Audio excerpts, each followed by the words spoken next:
السلام علیکم ورحمۃ اللہ وبرکاتہ۔ اسلامی کیسٹوں کا مرکز رحمانیہ کیسٹ لائبریری، رحمانیہ مسجد بورہ پیر، کراچی۔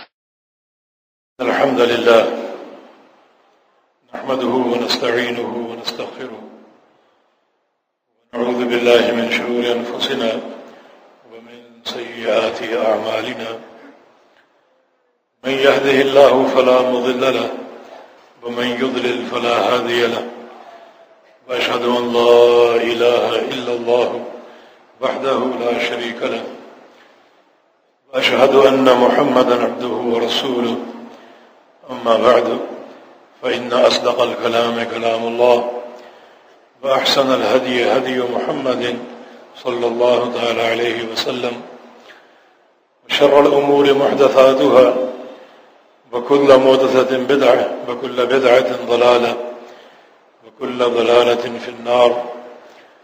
من يطع الله ورسوله فقد رشد واهتدى، ومن يعص الله ورسوله فقد ضل وغوى۔ اللهم صل على محمد وعلى آل محمد كما صليت على إبراهيم وعلى آل إبراهيم إنك حميد مجيد۔ اللهم بارك على محمد وعلى آل محمد كما باركت على إبراهيم وعلى آل إبراهيم إنك حميد مجيد۔ سبحانك لا علم لنا إلا ما علمتنا إنك أنت العليم الحكيم۔ رب اشرح لي صدري ويسر لي أمري واحلل عقدة من لساني يفقهوا قولي۔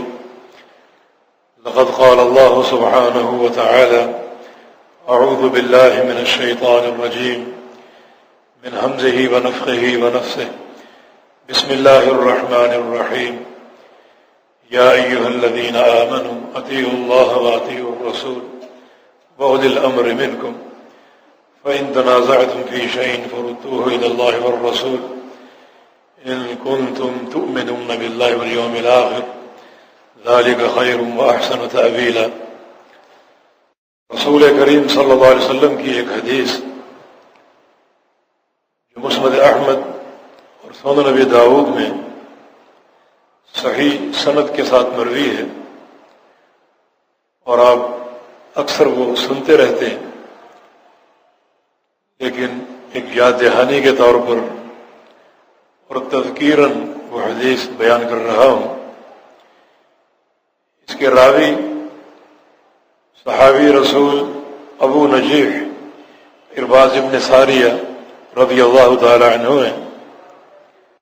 فرماتے ہیں کہ خطبنا رسول اللہ صلی اللہ علیہ وسلم خطبۃ بلیغۃ ظرفت منها العیون ووجلت منها القلوب۔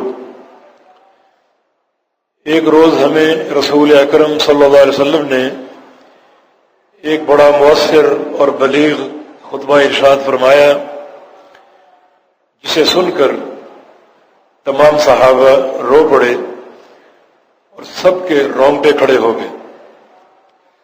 نبی علیہ السلام کے خطبے ایسے ہی ہوا کرتے تھے، اور اکثر جب آپ واعظ فرماتے تو صحابہ رو دیا کرتے تھے۔ رسول کریم صلی اللہ علیہ وسلم کے زندگی بھر کے خطبوں میں ایک خطبہ بھی ایسا آپ نہیں لا سکتے کہ آپ صلی اللہ علیہ وسلم نے صحابہ کو ہنسایا ہو، یا آپ چاہتے ہوں کہ صحابہ ہنسیں۔ رونے کا اور رلانے کا ذکر بار بار ملتا ہے، کیونکہ رسول اکرم صلی اللہ علیہ وسلم جب واعظ فرماتے تو آپ کی کیفیت کیا ہوتی تھی؟ آپ کا فرمان ہے کہ انی لآخذ بحجزکم عن النار وانتم تقحمون فیہا۔ میری یہ خواہش ہوتی ہے کہ میں تمہیں ابھی تمہاری پشتوں سے پکڑ کر جہنم سے کھینچ لاؤں اور جہنم سے دور اٹھا کے پھینک دوں۔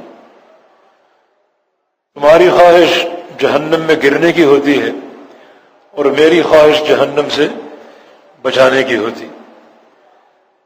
اگر ایک واعظ اسی اسوہ کو ذہن میں رکھے، واعظ کہتے ہوئے تو کبھی وہ ہنسنے ہنسانے کی بات نہیں کرے گا۔ نبی پاک صلی اللہ علیہ وسلم نے آج بڑا مؤثر خطبہ ارشاد فرمایا، جسے سن کر صحابہ رو دیے اور سب کے رونگٹے کھڑے ہو گئے۔ ایک شخص نے خطبہ کے بعد ہمت کر کے کہہ دیا کہ کأنہ موعظۃ مودع فأوصنا یا رسول اللہ، یا رسول اللہ صلی اللہ علیہ وسلم، آج تو ایسا لگتا ہے کہ یہ آپ کا الوداعی خطبہ ہے۔ اتنا مؤثر اور بلیغ خطبہ، لگتا ہے کہ آپ ہمیں الوداع کہہ رہے ہیں، اور یہ آپ کا آخری خطبہ ہے، اور اس کے بعد آپ کو بعض ارشاد فرمانے کا موقع نہیں ملے گا۔ فأوصنا، اگر یہ تصور کر لیں کہ آخری وقت آ پہنچا تو ہمیں وصیت کر دیجیے، آخری پیغام دے دیجیے جو پوری امت کے لیے رہتی دنیا تک مشعل راہ ہو، اور جو ان کی استقامت اور راہ ثواب پر قائم رہنے کی اساس ہو، تو ہمیں کوئی وصیت کرتے جائیے۔ رسول کریم صلی اللہ علیہ وسلم نے جو ہمیشہ نصیحت اور وصیت کرنے کے لیے تیار رہا کرتے تھے، اور یہی ایک مربی اور مرشد کا حکیمانہ انداز ہوتا ہے۔ آپ فوراً تیار ہو گئے اور فرمایا، اگر میری وصیت جاننا چاہتے ہو تو وہ 4 چیزیں ہیں۔ اوصیکم بتقوی اللہ، میں تمہیں تقوی اختیار کرنے کی وصیت کرتا ہوں۔ ہر وقت متقی بن کر رہو اور تقوی اختیار کیے رہو، ظاہر و باطن تم پر تقوی کا رنگ ہو۔ یہ میری وصیت ہے، پہلی وصیت۔ بلکہ بعض احادیث میں یوں بھی آتا ہے کہ فی السر والعلن، میں تمہیں تقوی اختیار کرنے کی وصیت کرتا ہوں، ہر خلوت اور جلوت میں، تنہا ہو تو بھی متقی بن کر رہو، اور لوگوں کی مجلس میں ہو تو بھی تقوی اختیار کیے رہو۔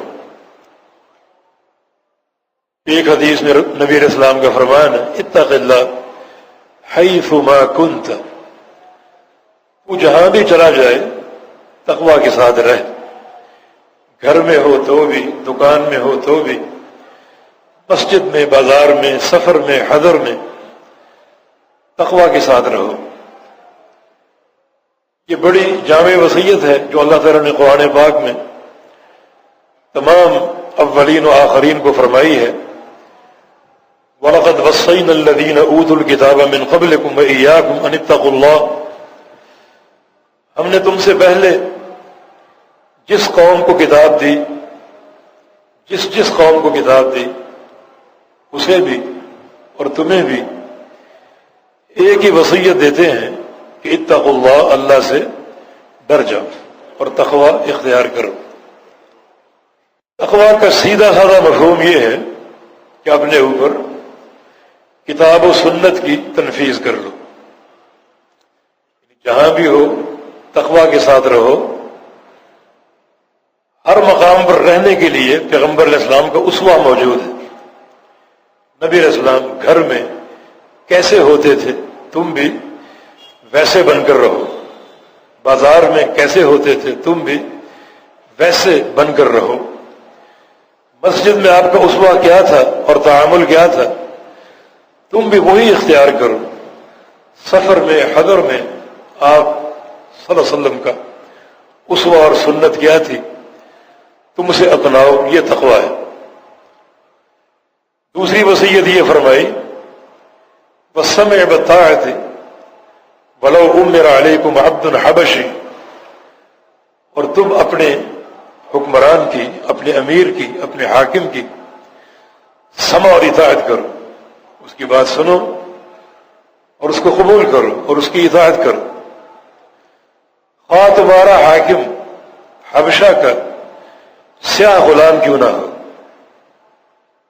خواہ تمہارا حاکم حبشہ کا سیاہ غلام کیوں نہ ہو جس کا سر منقے کی طرح ہو. بس اصل بات یہ ہے کہ وہ تمہارا حاکم ہے، تم اس کی سمع اور اطاعت کرو اور اس کی نافرمانی نہ کرو، عصیان امر نہ کرو. یہ دوسری وصیت ہے، یہ بڑی اہمیت کی حامل ہے، کیونکہ آپ صلی اللہ علیہ وسلم اللہ کے آخری نبی ہیں. آپ کے بعد کوئی نبی نہ آئے گا، آپ خاتم النبیین ہیں.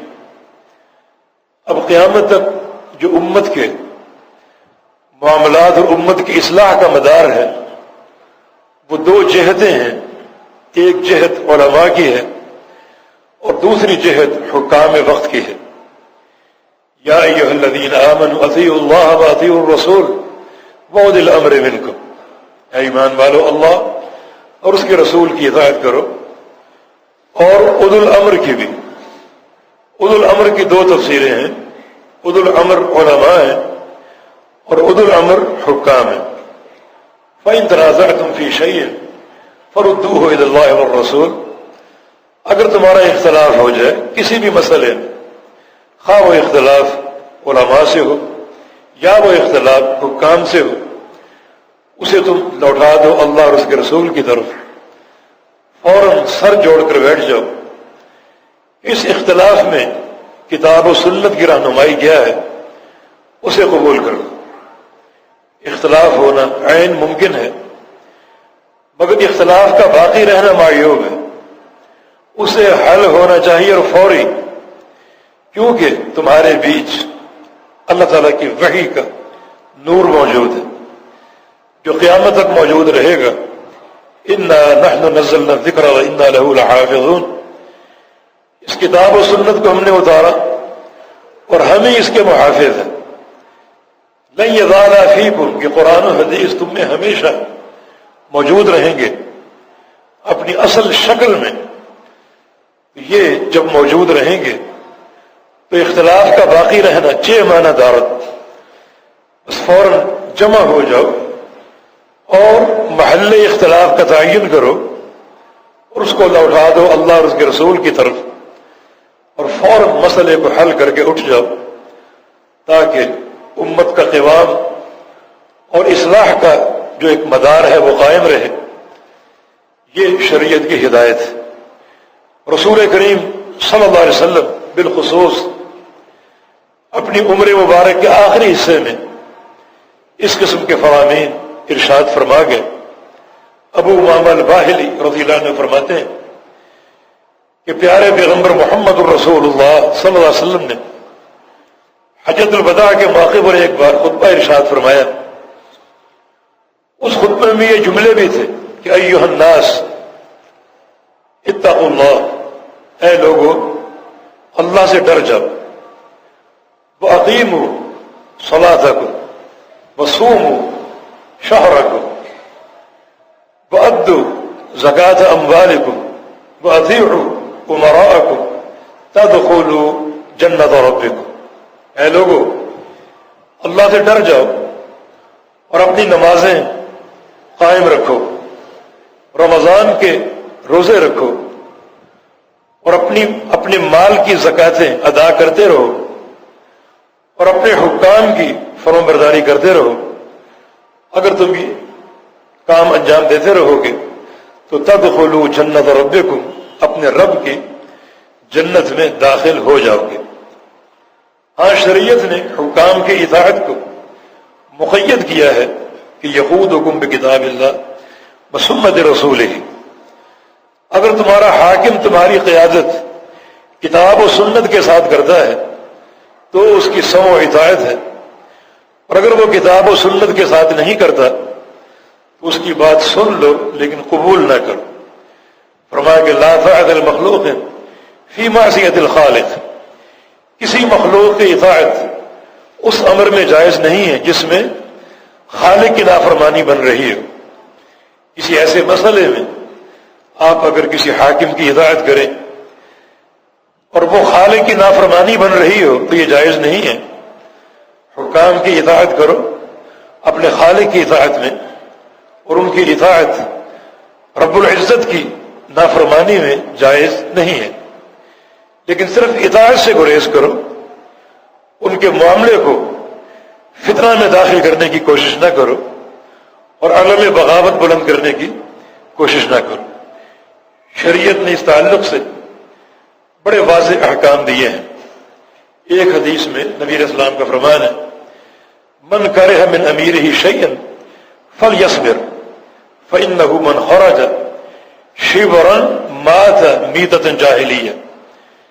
جو شخص اپنے حاکم میں کوئی بھی غلط چیز دیکھے اور ناپسندیدہ چیز دیکھے تو وہ صبر سے کام لے، اور یاد رکھو کہ جو شخص اپنے حاکم کے دائرے سے ایک بالش باہر نکلے گا اس کی موت جاہلیت کی موت ہوگی، اور فتنہ قائم کرتے ہوئے ایک بالش بھی دور ہٹے گا تو اس کی موت جاہلیت کی موت ہوگی۔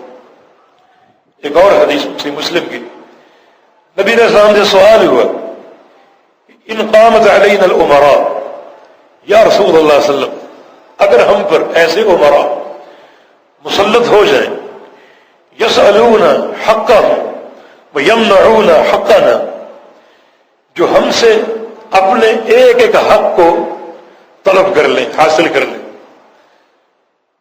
جو ان کے حقوق ہیں ایک ایک کر کے ہم سے وصول کر لیں، لیکن یمنعون حقنا، لیکن جو ہمارے حقوق ہیں وہ ادا نہ کریں، ہمیں کوئی حق نہ دیں، اپنے سارے حق وصول کر لیں، اس طرح وہ ظلم اور بربریت کا ارتکاب کریں اور انتہائی نا منصفانہ رویہ ہم پر مسلط کر دیں، اپنے ایک ایک حق کو وصول کر لیں اور ہمارا کوئی حق ادا نہ کرے تو ہم کیا کریں؟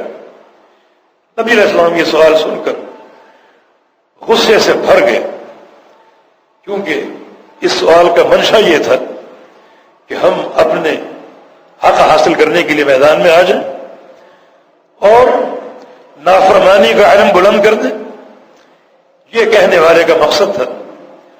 آپ غصے میں آ گئے اور آپ نے اس سوال کو نظر انداز کر دیا۔ اس شخص نے دوبارہ ہمت کی، یا رسول اللہ صلی اللہ علیہ وسلم میرے اس سوال کا جواب دے دیجیے، اگر ایسے حاکم مسلط ہو جائیں جو ہم سے ایک ایک حق وصول کریں اور ہمارا کوئی حق ادا نہ کریں تو ہم کیا کریں؟ تو رسول اللہ صلی اللہ علیہ وسلم نے رہنمائی دی، نصیحت دی اور فرمایا اسمعوا واطیعوا، اس صورت میں بھی تم پر فرض ہے کہ ان کی بات کو سنو اور ان کی اطاعت کرو اور ان کی نافرمانی نہ کرو، عالم بغاوت اور عالم خروج بلند نہ کرو، بلکہ جو ان کی ایک سلطنت کا دائرہ ہے اس کے اندر رہو اور اس سے باہر نہ نکلو۔ اسمعوا واطیعوا فعلیہم ما حملوا وعلیکم ما حملتم، بس اپنے آپ کو ایک بات سمجھا لو کہ جو چیز انہیں دے دی گئی وہ اپنی چیزیں ادا کریں گے، اور جو ان کو اللہ نے جس راہ پر لگا دیا اس راہ پر وہ چلیں گے، اور اللہ نے تمہیں جس راہ پر لگایا اس راہ پر تم نے چلتے رہنا ہے۔ اس کا معنی یہ ہے کہ انہیں اللہ تعالیٰ نے ایک قیادت تفویض کر دی، اس قیادت میں جو ان کا کردار ہو، جو ان کا اخلاق ہو، وہ اللہ نے ان کو دے دیا، اور تمہیں اللہ تعالیٰ نے اس قائد کی رعیت بنا دیا۔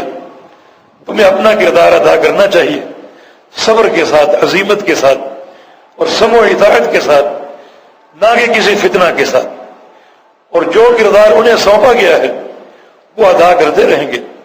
صحیح ہوگا تو اللہ کے ہاں اجر پائیں گے، غلط ہوگا تو اللہ تعالیٰ کے ہاں جواب دہ ہوں گے۔ وہ جواب دہی کیا ہے؟ نبی علیہ السلام کی ایک حدیث ابو مریم الازدی کی۔ ابو مریم الازدی نبی علیہ السلام کے صحابی تھے، انہوں نے امیر معاویہ کے دور میں رضی اللہ عنہما یہ حدیث ان کو سنائی کہ اے امیر المومنین، میں نے پیغمبر علیہ السلام کا یہ فرمان سنا ہے، من اللہ من امور المسلمین شیئا فاحتجب دون حاجتهم وخلتهم وفقرهم، احتجب اللہ دون حاجته وخلته وفقره یوم القیامہ۔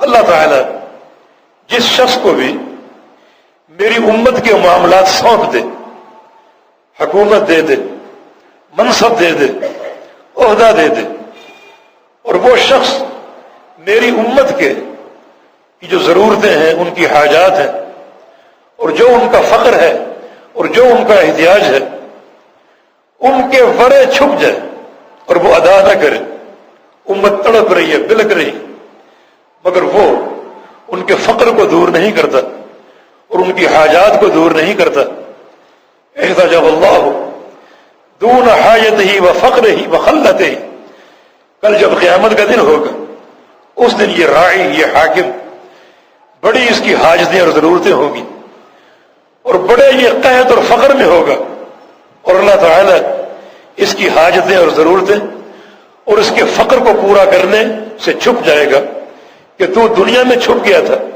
اور میں آج قیامت کے دن تیری کوئی حاجت پوری نہ کروں گا اور تیرا کوئی فقر دور نہ کروں گا۔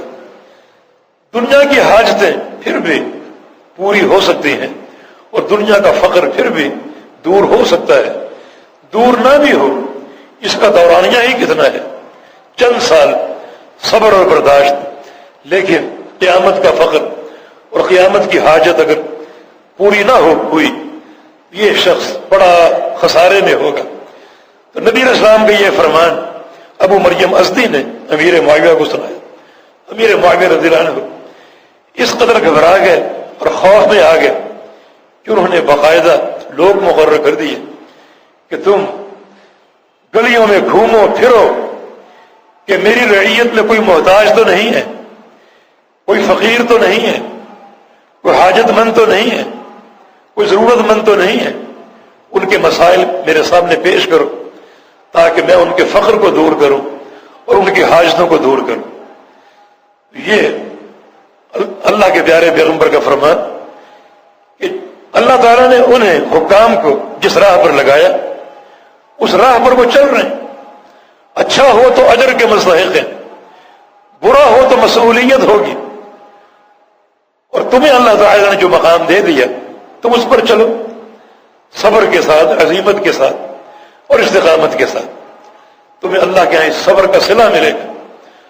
اور اگر تم بے صبر بن گئے اور تم نے علم بغاوت بلند کر دیا تو پھر تم اپنی حدود سے تجاوز کر جاؤ گے اور اللہ کے ہاں تمہیں اس کی جواب دہی ہوگی اور جواب دینا ہوگا۔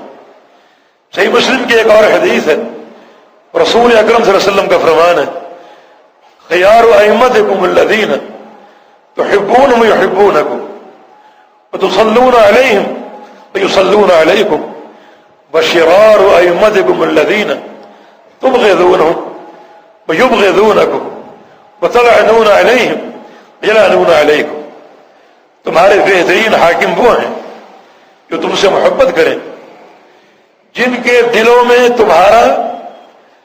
تمہارا ترس ہو، تمہاری شفقت اور محبت ہو، اور تم ان سے محبت کرو اور تم ان کے لیے دعائیں کرو اور وہ تمہارے لیے دعائیں کریں۔ یہ بہترین حاکم کی علامت ہے۔ اور بدترین حاکم وہ ہیں جن سے تم بغض رکھو اور وہ تم سے بغض رکھیں، تمہارے دلوں میں ان کی عداوت ہو اور ان کے دلوں میں تمہاری عداوت ہو، تم ان پر لعنتیں برساؤ اور وہ تم پر لعنتیں برسائیں، یہ بدترین حاکم۔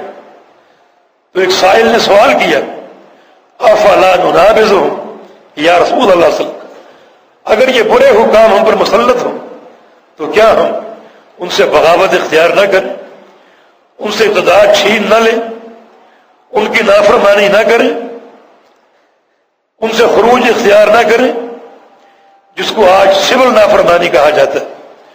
تو رسول اللہ صلی اللہ علیہ وسلم نے ارشاد فرمایا کہ لا، نہیں، ما اقاموا فیکم الصلاۃ، جب تک وہ نماز ادا کرتے ہیں اس وقت تک نہیں، جب تک وہ نماز پڑھ رہے ہیں اس وقت تک نہیں، ایسے حکام جن کے دل میں تمہارا بغض ہے، دشمنی ہے، اور تم ان سے بغض رکھتے ہو، تم ان کے لیے بد دعائیں کرتے ہو، وہ تمہارے لیے بد دعائیں کرتے ہیں، تم ان پر لعنتیں برساتے ہو، وہ تم پر لعنتیں برساتے ہیں، ایسے حکام سے بھی تم نے بغاوت اختیار نہیں کرنی، خروج اختیار نہیں کرنا جب تک وہ نماز ادا نہ کرے، جب تک وہ نماز ادا کرتے رہتے۔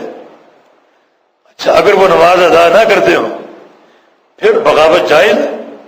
نہیں، شریعت کے نصوص کو اکٹھا کرو، اس وقت تک جائز نہیں ہے جب تک وہ کسی ظاہری کفر کا ارتکاب نہ کرے، ایسا ظاہری کفر جس کے کفر ہونے پر تمہارے پاس واضح دلیل، جو کفر کسی تعویل سے ثابت نہ ہوتا ہو بلکہ صریح نصوص سے ثابت ہوتا ہو، جب وہ کسی کفر بواح کا اور کفر ظاہری کا ارتکاب کریں پھر خروج بنتا ہے۔ تو اگر وہ کسی کفر بواح کا ارتکاب کریں پھر خروج اختیار کرنا جائز ہے؟ نہیں۔ پھر تم نے یہ دیکھنا ہے کہ خروج کی شکل میں تمہارے پاس مقاومت کی طاقت ہے، مقابلے کی طاقت ہے۔ حاکم وقت بڑے وسائل سے مالا مال ہوتا ہے اور بڑی قوت سے ہمکنار ہوتا ہے، وہ وسائل تمہارے پاس ہیں، وہ طاقت تمہارے پاس ہے، مقاومت اختیار کر سکتے ہو۔ اگر اختیار نہیں کر سکتے تو خروج نہ کرو، اور اگر اختیار کر سکتے ہو، مقاومت ہے، طاقت ہے، پھر جائز ہے؟ نہیں۔ پھر دو چیزیں سوچنی ہیں، ایک یہ کہ اس صورت میں اگر ہم خروج کا راستہ اپنائیں گے تو اس میں مصلحت ہے یا فتنہ ہے؟ اس میں لوگوں کے حقوق تلف اور پامال تو نہیں ہوتے، لوگوں کی زندگی معطل تو نہیں ہوتی، اور لوگ پریشان حالی کا شکار تو نہیں ہوتے۔ اگر فتنہ ہو اور لوگوں کے حقوق کا تعطل بنتا ہو اور ایک قتل و غارت گری کی شکل بن جائے تو پھر بھی خروج جائز نہیں ہے، بل فتنہ تو اشد من القتل، فتنہ تو قتل سے بھی زیادہ خطرناک ہے۔ یہ چند نصوص آج کے دور میں بڑے قابل غور ہیں۔ آج ایک فتنے کی شکل جو ہے وہ قائم ہے۔ اصل بات یہ ہے کہ ہمارا جمہوری نظام، جمہوری نصاب، اس میں کوئی مہر لائق تحسین نہیں، خواہ وہ ایوان اقتدار میں ہو یا وہ حزب اختلاف ہو۔ کوئی ایسا شخص نہیں ہے جس کو آپ صادق اور امین کہیں اور جس پر شرعی مواصفات پوری آتی ہوں۔ اور پوری کیوں آئیں؟ جمہوری نظام ہی ایک باطل نظام ہے اور کتاب و سنت کے خلاف ہے۔ اور سب سے بڑا آج جمہوری نظام کا فساد یہ ہے کہ جمہوری نظام میں ایک تو قوت مقتدرہ ہوتی ہے جس کو آپ اقتدار کی قوت کہتے ہیں، حکومت وقت کہتے ہیں، اور اس کے مقابلے میں حزب اختلاف ہوتی۔ حزب اختلاف کا وجود شرعی مقاصد کے خلاف ہے۔ دین کسی حزب اختلاف کے تصور کو پیش نہیں کرتا۔ دین اسلام میں حکومت کے مقابلے میں کوئی حزب اختلاف نہیں ہوتی، شورا ہوتی ہے۔ شورا میں بیٹھ کر ڈٹ کے بات کرو، اور حکومت کی پالیسی کو غلط ہو ڈٹ کے بولو۔ اسی معنی میں پیغمبر علیہ السلام کا فرمان ہے، افضل الجہاد کلمۃ حق عند سلطان جائر، کہ سب سے بہترین جہاد یہ ہے کہ ظالم بادشاہ کے سامنے کلمہ حق ادا کرو۔ یہ سامنے بیٹھ کے ادا کرنا ہے، نہ کہ سڑکوں اور چوکوں پر، نہ کہ ممبر و محراب پر۔ یہ بات شرعی مقاصد کے خلاف ہے اور ایک حاکم کی ہیبت کو کم کرنے کے مترادف ہے، اور یہ چیز نصیحت نہیں بنتی بلکہ تعییر بنتی ہے۔ اس میں آپ اس کی انا کو جھنجھوڑتے ہیں جس کا کبھی فائدہ نہ ہوگا۔ سب سے زیادہ ہیبت اور عزت حاکم وقت کی ہوتی ہے۔ حاکم باہر نکلتا ہے ایک جلوس کے جلو میں، اس کے آگے بھی گاڑیاں، پیچھے بھی گاڑیاں۔ کچھ لوگ اس پر اعتراض کرتے ہیں، میں کہتا ہوں کوئی اعتراض نہیں۔ ایک حاکم کی ہیبت لوگوں پر عیاں ہونی چاہیے اور اس کے قانون کی ہیبت لوگوں پر واضح ہونی چاہیے۔ ہاں، اس کی حدود ہو، لیکن ایک شخص اگر چوکوں چوراہوں پر اسٹیجوں اور محرابوں اور ممبروں پر کھڑا ہو کر حاکم کے خلاف بات کرے گا، یہ شرعی مقاصد کے خلاف ہے۔ نبی علیہ السلام کا فرمان ہے اگر تم نے اپنے امیر میں، حاکم میں کوئی غلط چیز دیکھی تو اس کی اصلاح کا طریقہ یہ ہے کہ اس کے بازو کو پکڑ کر اس کو ایک طرف لے جاؤ، اس غلطی پر اس کا انتباہ کرو اور اس کو متنبہ کرو۔ برسر اعلان جو ہے وہ بولنا، چیخنا چلانا، یہ شرعی مقاصد کے خلاف ہے۔ ہمارے سامنے سلف صالحین کی مثال موجود ہے۔ امام مالک رحمۃ اللہ علیہ جنہوں نے حکومت کے ایک کتاب و سنت کے خلاف اقدام کی مخالفت کی، حکومت کا فتویٰ یہ تھا کہ زبردستی کی طلاق جائز، جس کا معنی یہ ہوا کسی کی بیوی خوبصورت ہو اور کسی حاکم کو پسند آ جائے، وہ اس کو بلا کر کلاشن کوف کے زور پر اسے طلاق کا کہے اور وہ ڈر کے طلاق دے دے تو یہ طلاق جائز ہوگی، تاکہ یہ طلاق نافذ ہو جائے اور اس کی بیوی اس کی زوجیت سے باہر آ جائے اور وہ اس سے نکاح کر لے، لہذا زبردستی کی طلاق جائز ہے۔ امام مالک رحمہ اللہ اس فتوے کے خلاف ڈٹ گئے اور آپ نے فرمایا کہ طلاق المکرہ لا یجوز، زبردستی کی طلاق جائز نہیں ہے، کچھ بھی نہیں ہے، کوئی اس کی حقیقت نہیں ہے، کیونکہ رسول اللہ صلی اللہ علیہ وسلم کی صریح حدیث موجود ہے، لا طلاق ولا عتاق فی اغلاق، اغلاق میں، زبردستی میں نہ طلاق ہوتی ہے نہ عتاق ہوتا ہے، عتاق غلام کو آزاد کرانا، نہ عتاق جائز ہے نہ طلاق جائز ہے۔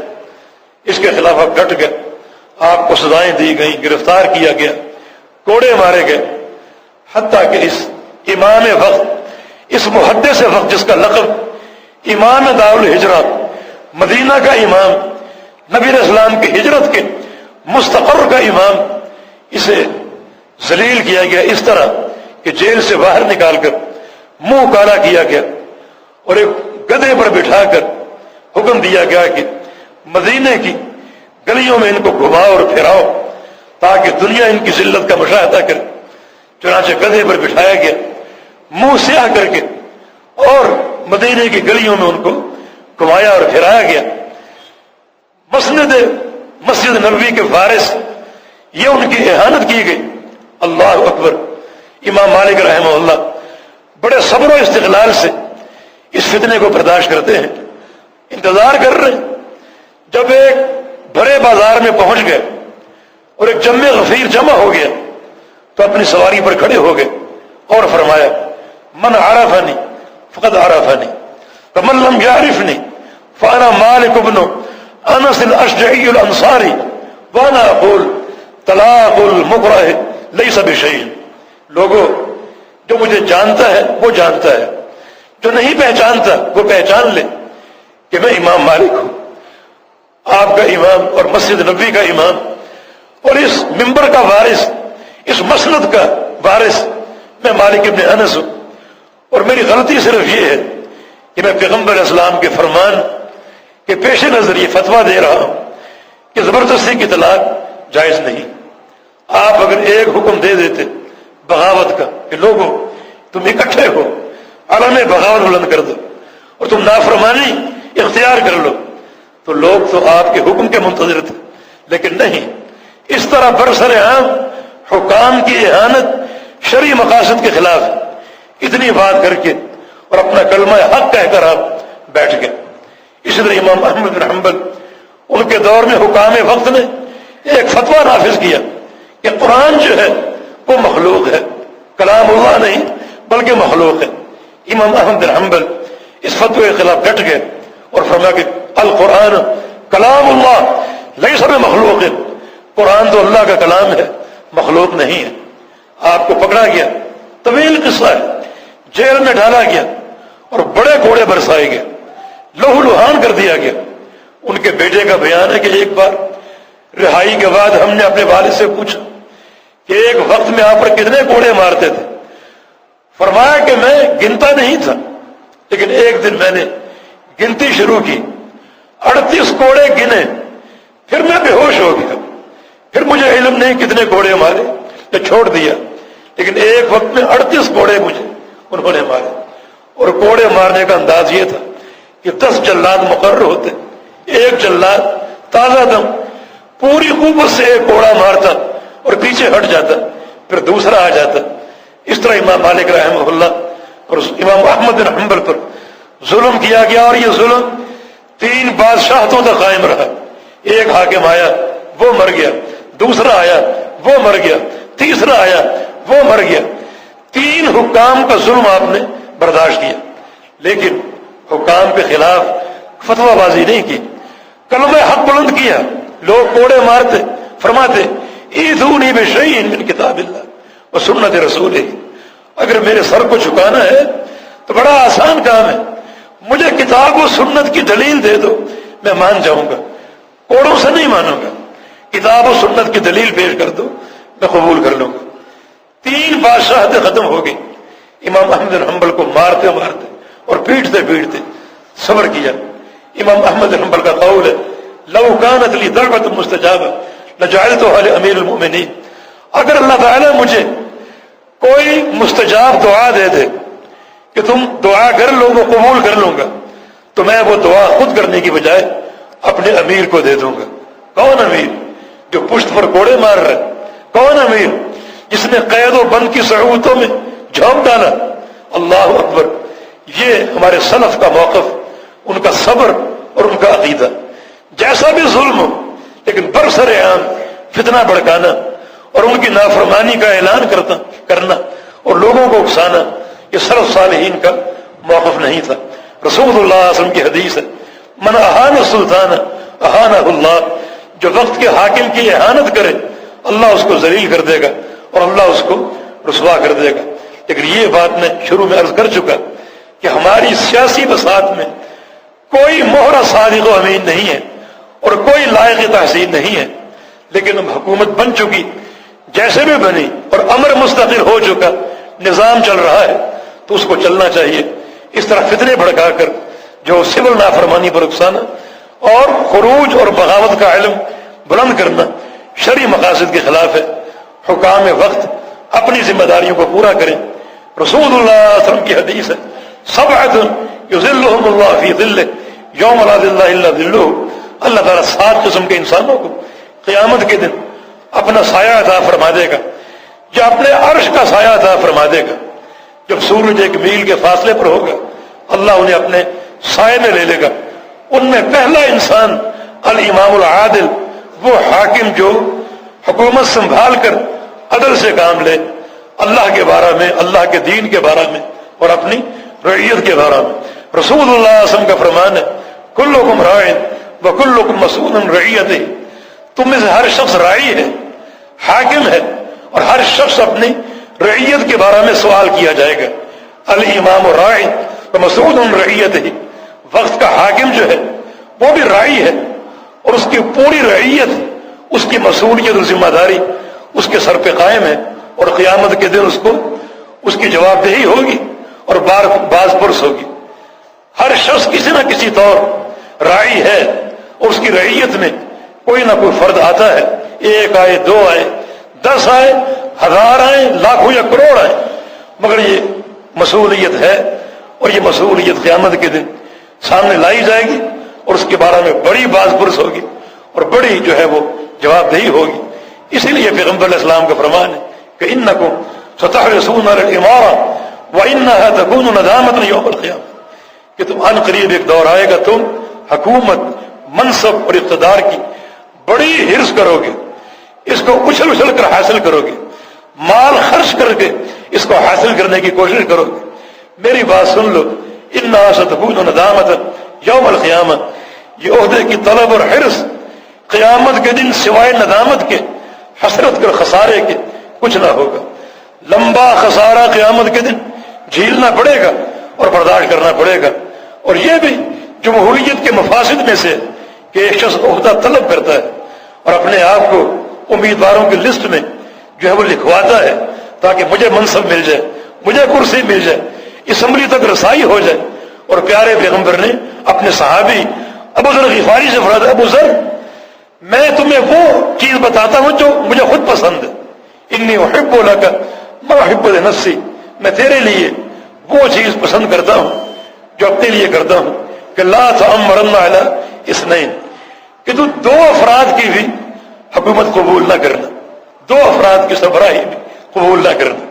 یہاں تو لاکھوں اور کروڑوں کی سربراہی ہم بڑھ بڑھ کر حاصل کرنے کی کوشش کرتے ہیں۔ ابو ذر، میرا مشورہ یہ ہے کہ صرف دو افراد ہوں، صرف دو افراد، تو ان کی حاکمیت، ان کی حکومت بھی تو قبول نہ کرنا۔ میں تیرے لیے پسند کرتا ہوں وہی چیز جو اپنے لیے پسند کرتا ہوں، کیونکہ بڑی اس کی مسئولیت اور بڑی جواب دہی ہے۔ ان نصوص کی روشنی میں جو ایک طالب علم نے آپ کے سامنے پیش کی، اگر یہ بات آگے پہنچ سکتی ہے تو پہنچائی جائے کہ اپنے کردار کو متعین کرے، اللہ سے ڈرے۔ تو پیارے پیغمبر نے 4 وصیتیں فرمائی، پہلی تقویٰ کی، اور دوسری امیر کی سمع و اطاعت کی، اور تیسری یہ کہ میرے بعد تم بڑے اختلافات دیکھو گے، بڑے اختلافات، ان کا حل یہ ہے کہ ہر چیز کو چھوڑ کر میری اور میرے خلفاء کی سنت کو تھام لینا۔ یہ نہیں کہ فلاں کا قول، فلاں امام کا قول، فلاں برادری کا قول، فلاں پیر و مرشد کا قول، نہیں، سب کو چھوڑ دینا، میری سنت کو تھام لینا، تاکہ اختلاف کا خاتمہ ہو اور تم استقامت کی راہ پر آ جاؤ۔ اور چوتھی چیز یہ ہے کہ بہت سی نئی نئی چیزیں آئیں گی، ان سب کو چھوڑ دینا۔ ہر نئی چیز بدعت ہے، ہر بدعت گمراہی ہے، اور ہر گمراہی کا انجام جہنم کی آگ ہے۔ اللہ ہم کو فہم دے، بصیرت دے، اللہ تعالیٰ ہم کو جہالت اور گمراہی اور ضلالت کے راستے سے بچائے رکھے۔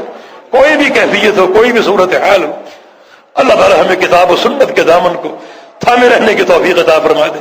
اقول قولی ھذا واستغفر اللہ لی ولکم، وآخر دعوانا ان الحمد للہ رب العالمین۔